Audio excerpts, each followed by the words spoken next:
Morning, everybody. Hope everybody's well. Happy Wednesday. For those that are catching up now, we've been talking about the idea of the self-centeredness of life, understanding what it means to be self-centered. Someone who's self-centered is they're putting themselves in a position where they're probably going to get ahead physically. Like, it's a really good thing to be self-centered if you want to win the physical game. And self-centered people sometimes do. It happens all the time. They make moves that are detrimental to other people and they don't think about it. They hurt people. They don't care. They have to win at all costs. And they win. A lot of self-centered people win. And it looks from the surface that they're winning. And then there's an expression which I don't love, like many expressions, but it's said a lot, which is nice guys finish last. Maybe we could say it a little more accurately. Self-centered people win more initially. So you see somebody who's self-centered, they're focused on something, and they're willing to do things that someone with a little bit higher values and morals is not willing to do. And before you know it, they have more stuff. But when you go deeper into the life of someone who's really self-centered, you'll find that they're not very satisfied. Their life gives them lots of stuff, but they're not very satisfied with it. They're not overwhelmed with their life in a good way. They're not inspired. They don't have a deep satisfaction and connection to the things that they own. And it's because the self-centeredness is really a physical way of life. And when you live in a physical way of life, in many ways, you block the spirituality of it. So if I am forcing myself and my opinions on my employees, and it's really all about me, I may have more money in my pocket and I may have employees that are more dutiful, but I don't really have a company that's going to stand with me when I need them. I may be more dominant over my family and they may be more obedient, but the love is different. It's a different type of relationship. When a child or a spouse deep down knows that the parent or the spouse cares about himself more than them. So on the surface, they've got a lot, but in truth, they have very little, because the things in this world only matter if they're going to satisfy you in a deep way. But if the things that we have in this world are unsatisfying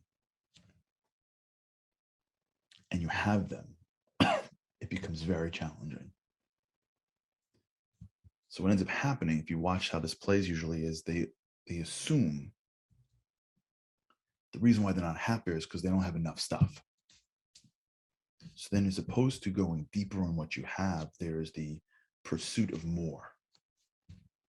And more requires more dominance and more self-centeredness and less time for others and less time for things that don't deliver to their goals, which then gives them a greater accumulation of stuff, which then doesn't leave them any more satisfied,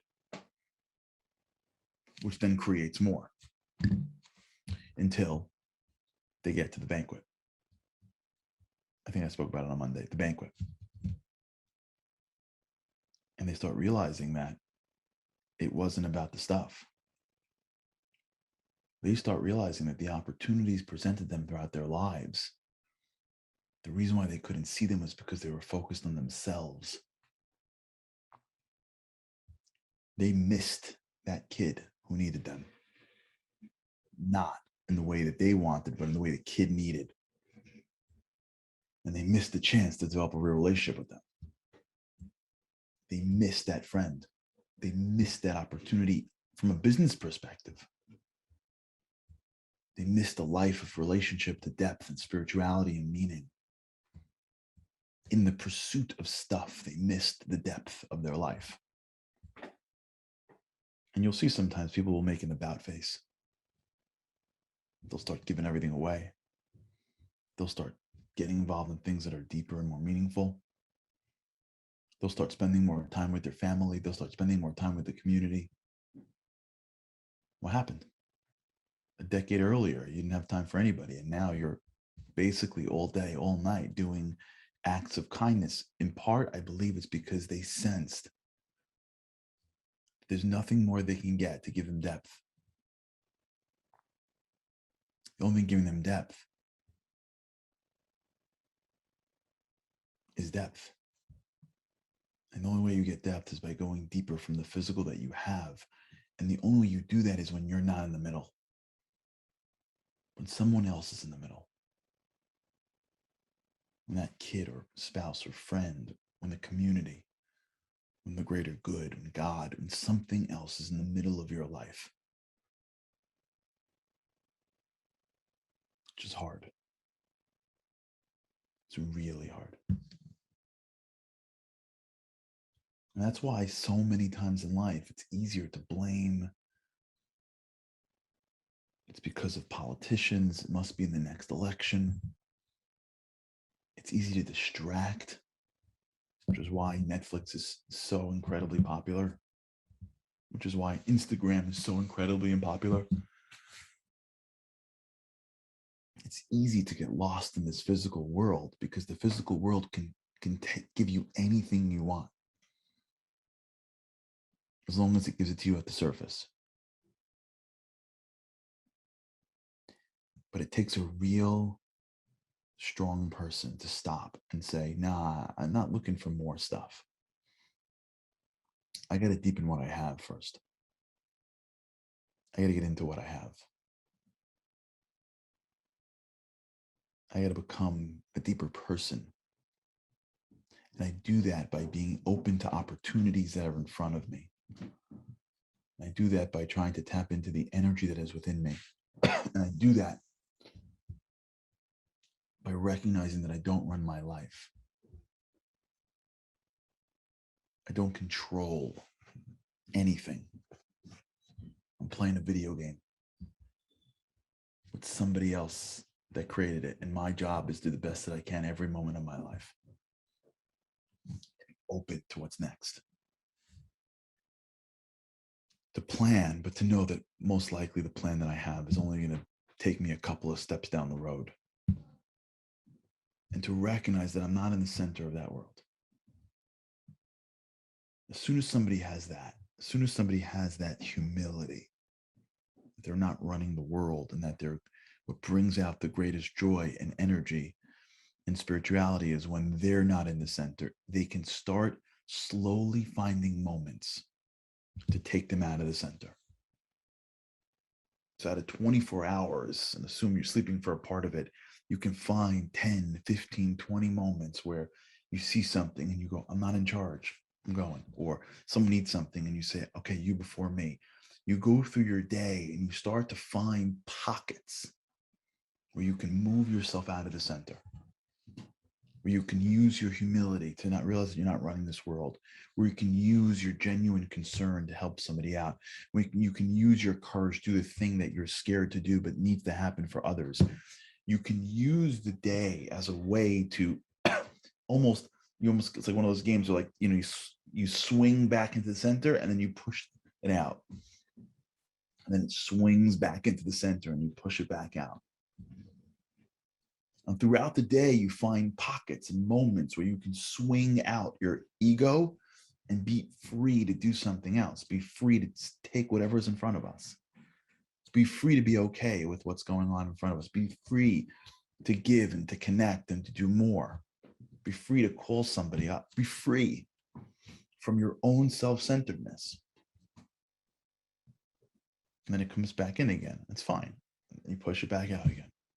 The more we're able to move that center from me to something else, the more we are now creating the connection to the energy. And the more we are open to somebody else. And the less we are judgmental of people and of situations. You know, it's like when you like go to a party. You ever been to like an affair or a party, and the person you want to talk to, there's somebody else talking to you, and you realize at some point, this is the most important person. Who cares? That feeling. I wanted to be here, but now I'm stuck here. Let me make this great. That concept, that idea. Think about this today. We're going to be a little shorter today than usual. Think about this today. Think about when you're going through something and you feel something. If you feel it because you're in the center or someone else is in the center. Think about when something comes your way, if you accept it or you reject it because it's too hard or because you didn't expect it. Think about what throws us. And if what throws us is thinking in the past, we're trying to project the future, we're trying to compete on the sides.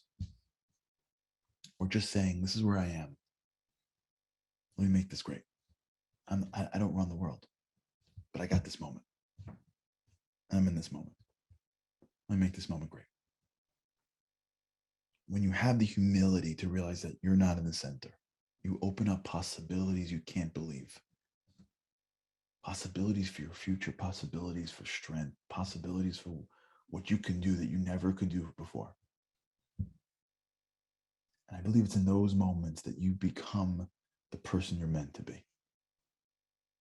The ones that are right in front of us every single day. Okay, it's a little short today. I'm just got going on, but we're going to pick up again with God's help tomorrow. And I hope everyone's having an amazing day with God's help. I can't wait to see you again tomorrow. Have a great day.